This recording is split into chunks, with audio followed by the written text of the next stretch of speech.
بسم الله الرحمن الرحیم. السلام علیکم و رحمت الله و برکاته. درس 11 است. اسم العزیز الله سبحانه و تعالی. الحمد لله و الصلاة و السلام علی رسول الله صلی الله علیه و سلم و علی آله و صحبه اجمعین.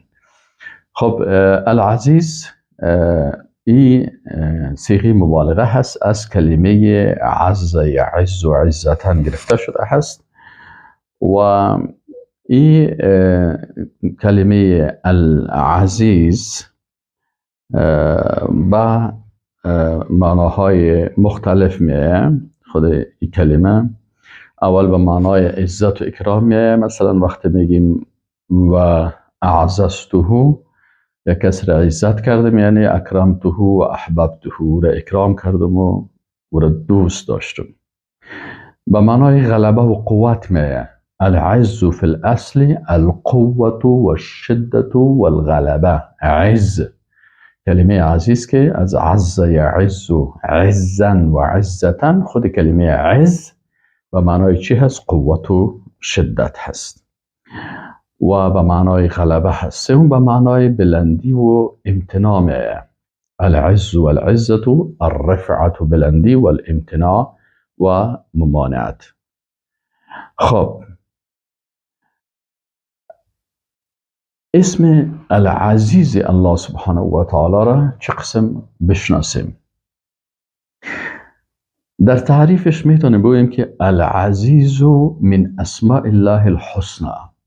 العزیز یکی از نامهای نیک الله سبحانه و تعالی هست و یدل علی الذی، و دلالت میکنه به ذاتی که اول له العزة التامه، او ذاتی که عزت کامل داره. العزیز او ذاتی که دارای عزت کامل هست. دوم والغلبة الکامله، العزیز ذاتی هست که دارای غلبه کامل است، یعنی بالای تمام مخلوقات با هر چیز غالب هست. ذات با عزت هست و ذاتی که غالب هست. والله غالب علی امره، الله غالب است بر امورش یا بر کارهایش. لا یعجزه احد، هیچ کسی او را عاجز ساخته نمیتونه. ولا یماثله شیء، و چیزی مثل از اون نیست.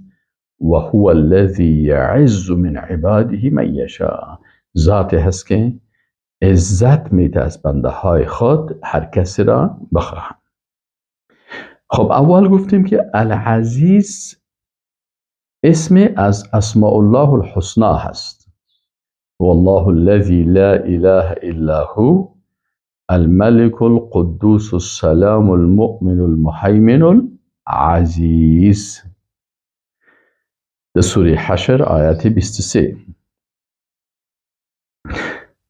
اسم عزیز الله سبحانه و تعالی با 5 مفهوم اساسی میه. 5 مفهوم اساسی رو باید وقتی که اسم عزیز میفهمی در عقیده و ذهنت باشه.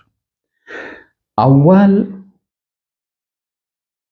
به ذات دلالت میکنه که عزت کامل داره، دارای عزت کامل هست. در سوره صافات آیت 180 پیدا بکنین. الله سبحانه و تعالی میگه سبحان ربک رب العزة عما یصفون. سبحان، پاک است. ربک، رب تو، رب العزة، رب با عزت، عما یصفون، از آنچه که مشرکین و منافقین و کفار و مرتدین و انسانهای بیدین او رو توصیف میکنه که به عزت و جلال از او شایسته نباشه. از تمام از این توصیف های غلطی از اونا که اونا میکنن، رب با عزت تو چی است؟ پاک است. سبحان ربک رب العزة عما یصفون و سلام علی المرسلین، سلامتی هست بر مرسلین. چرا؟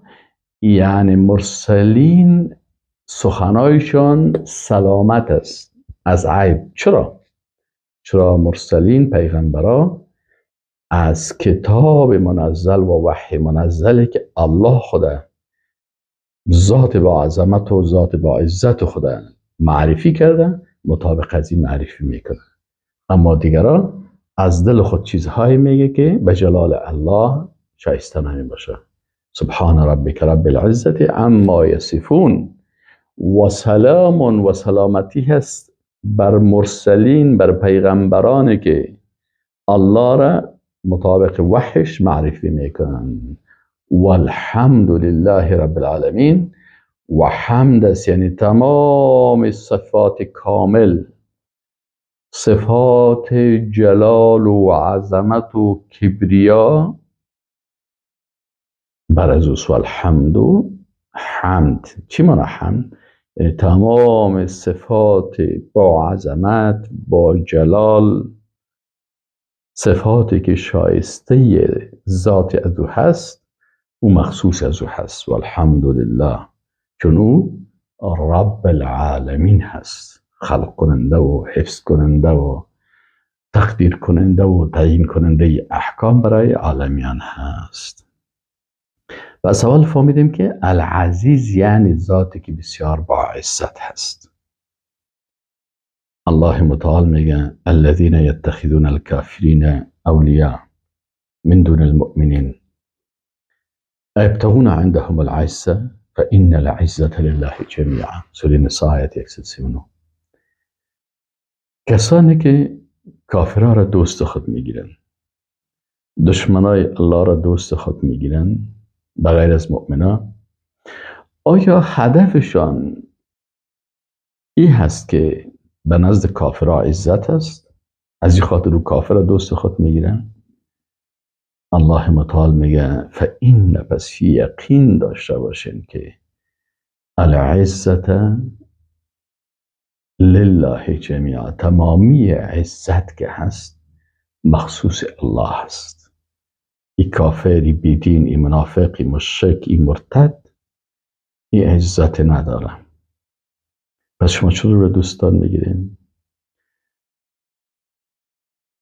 علامه ابن منظور رحمه الله میگه که لله العزت جمیعا، الله تمامی عزت داره، ای یجمعها فی الدنیا والآخره، یعنی تمامی عزت دنیا و آخرت مربوط کی هست؟ الله هست، العزیز. عالم دیگه میگه العزیز هو الذی له العزت التامه. العزیز ذات هست که عزت کامل داره. والقوة الكامله، قوت کامل داره. فلا یعجزه شیئا، هیچ چیزی او را عاجز کرده نمیتونه. پس فهمیدیم که الله العزیز است و العزیز اول ذاتی که بسیار با عزت است، عزت کامل و عزت مطلق و عزت دنیا و آخرت همش مربوط از او هست. بسیاری کسا هست مثلا در دنیا چند روز عزت داره لکن در آخرت ذلیل میشه. بعضی یک وقت عزت داره دیگر روز ذلیل است. یک کسی مثلا در قدرت است، مردم بسیار عزتش میکنن، از قدرت پایین افتاد بسیار ذلیل است، در مقابل مردم روی خود نشان داده نمیتونه. ما شما بسیار میبینیم. اما عزیز حقیقی که صاحب عزت ابدی هست، ازلی و ابدی، الله هست. ما شما یک عزت داریم او هم که الله بر ما نصیب میکنه با ایمان و با عقیده و با در غیر از ما شما بسیار ضعیف هستیم، ذلیل هستیم در مقابل یک مخلوق عاجز میمانیم.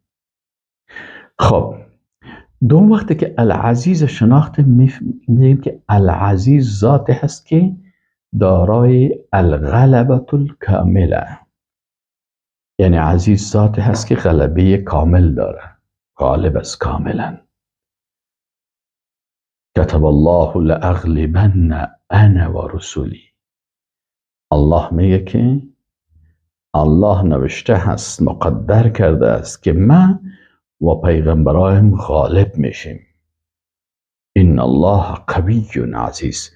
الله ذات قوی و العزیز ذات با عزت غالب هست. چه قسم ذات با عزت غالب؟ ذات با عزت غالب.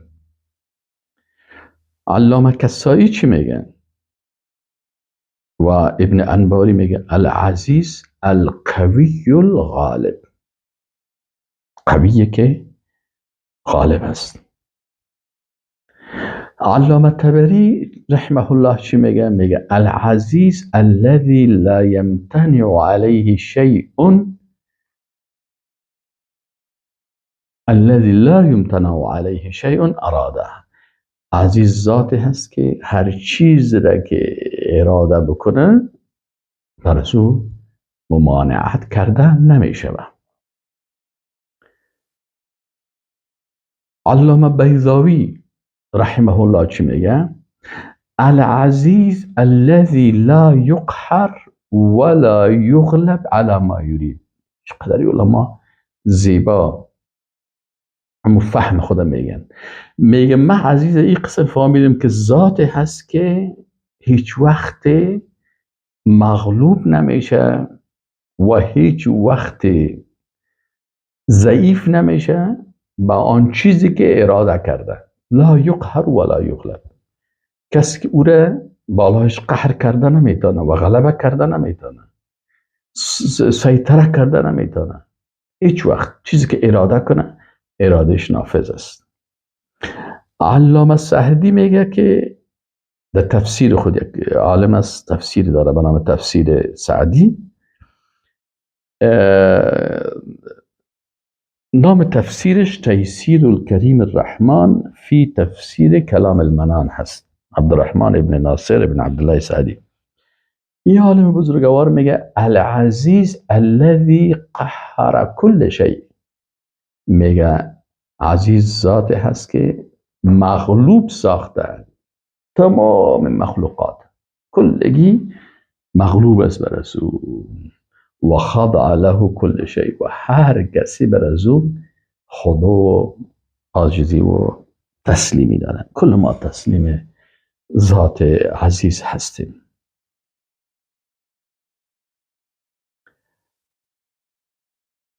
سوم، اول فهمیدیم که العزیز ذات با عزت هست. دوم، العزیز ذاتی که غالب هست، با عزت غالب. سوم، عزیز ذاتی هست که هیچ چیزی او را عاجز کرده نمیتونه. خلقت آسمان ها، خلقت زمین، ساختن آسمان ها، ساختن زمین، خلقت از اینا، خلقت انسان ها، قیامت، خلقت ملائکه، خلقت کهکشان ها، ملائکه، جن، انسان، هیچ مخلوق او را عاجز کرده نمیتونه. متوجه هستین؟ والله غالب علی امره. ذاتی هست که بر امور خود غالب هست. ولكن اکثر الناس لا يعلمون. لكن اکثریت مردم نمیفهمه. سوره یوسف علیه السلام آیت 21. الله در امور خود غالب هست. علامه ابن کثیر میگه که العزیز الذی لا یعجزه شیء. العزیز ذاتی هست که هیچ چیزی او را عاجز کرده نمیتواند. و هو قادر علی کل شیء. و او بر هر چیز قدرتمند هست. علامه ابولیث سمرقندی چی میگه؟ میگه العزیز الذی لا یعجزه شیء اما اراد. هیچ چیزی از ارادش او را، چیزی که اراده بکنه هیچ چیزی او را عاجز کرده نمیتونه. علامه ابو سعود در تفسیر خودش میگه العزیز الذی او ذاتی هست که لا یغلبه شیء لیمنعه من انجاز وعده او تحقیق وعیده. میگه العزیز او ذات با عظمت است که هیچ چیزی غالب شده نمیتونه بالای او که لیمنعه تا او را مانع شود از انجاز انجام دادن وعده هاش یا تحقیق وعیدش، سرزنش هایی که کرده. العزیز ذات با عزت، العزیز ذات غالب، العزیز ذاتی که هیچ چیزی او را عاجز ساخته نمیتونه. چهارم العزیز ذاتی که لا یماثله شیء، هیچ چیزی مثل از او نیست. هیچ، چرا؟ این مخلوق است. مخلوق است. مخلوق میتونه با امرای خالق شبیه باشه یا مثل باشه. انسانی که عقل داشته باشه هیچ وقتی خالق با مخلوق تشبیه نمیکنه. وقتی که از افعال خالق سخن میگه هیچ وقت در ذهن خود مخلوق پیش نمیکنه. خالق با عظمت است، با عزت است، با قدرت است، هیچ چیزی رو عاجز کرده نمیتونه. هیچ چیزی مثل اون نیست، هیچ مشابهت. چرا؟ میتونه یک مخلوق عاجز مشابه باشه با ذات با عظمت ذوالجلال که خالق کائنات است؟ ابدا. عبدالله بن عباس رضی الله عنهما میگه که العزیز، میگه عزیز این قسم بشناسین، العزیز الذی لا یوجد مثله، او ذات با عزت غالب هست که مثل از او یافت نمیشه. دیگه واقعش مخلوق هستن. او ذات با عظمت است که هیچ مثل از او کسی نیست. مخلوق مثل از او شده نمیتونه. علامه ابن جبریل چی میگه؟ انه لا يعادله شيء و انه لا مثل له ولا نظیر. العزیز او ذات عزتمند غالب هست که هیچ چیز با او معادله و همسان شده نمیتونه. لا مثل له، مثل بر از او نیست، و نظیر هم بر از او نیست. پنجم چیزی که باید بفهمیم که العزیز الذی یعز من یشاء و یذل. الله سبحانه و تعالی العزیز او ذات با عزت غالبه که هیچ چیز او را عاجز کرده نمیتونه و مثل مانند نداره. او ذات با عظمت بنده های خدا که خواسته باشه عزت میده و اگر کسی را خواست را ذلیل میسازه. پس عزت و ذلت در قدرت و تصرف خالق متعال است. قل اللهم مالک الملک، بگو که یا الله تو مالک متصرف کائنات هستی. تؤتی الملک من تشاء، ملک، مالکیت و یا هم قدرت برای هر کسی تو میتی. و تنزع الملک من تشاء، و میگیری ملک از هر کسی که خواسته باشی. و تعز من تشاء، یا ذات با جلال و عظمت تو عزت میتی هر کسی را خواسته باشی. یا رب از تو عزت میخویم و از ذلت دنیا و آخرت در حفظ پناهت ما را نگه دار. و تعز من تشاء، یا الله تو عزت میتی هر کسی را که خواسته باشی. و تذل من تشاء، و ذلیل میسازی هر کسی را که بخوایی. بیدک الخیر، در دست و در قدرت تو هست نیکی ها. انک علی کل شیء قدیر، یا الله یقین داریم به اینکه تو بر هر چیز قدرتمند هستی.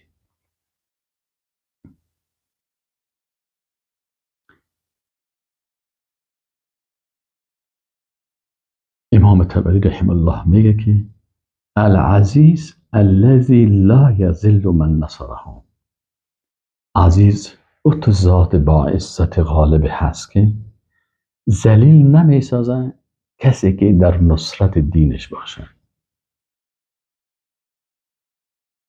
ولکنه یمنعه ممن اراده بالسوء، ولکن منع میکنه کسی را که برازو دوست الله اراده غلط بکنه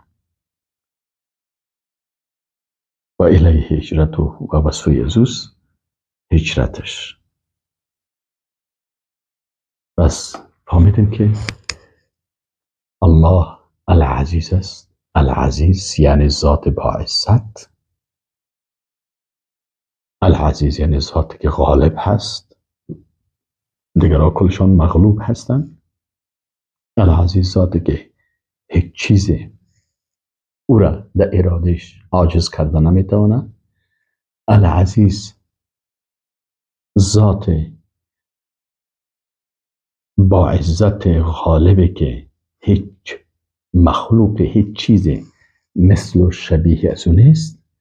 و العزیز ذات با عزت غالبه که به هر کس بخواه عزت میده و خصوصا به بنده های صادق و مخلص خود عزت نصیب میکنه. و السلام علیکم و رحمت الله و برکاته.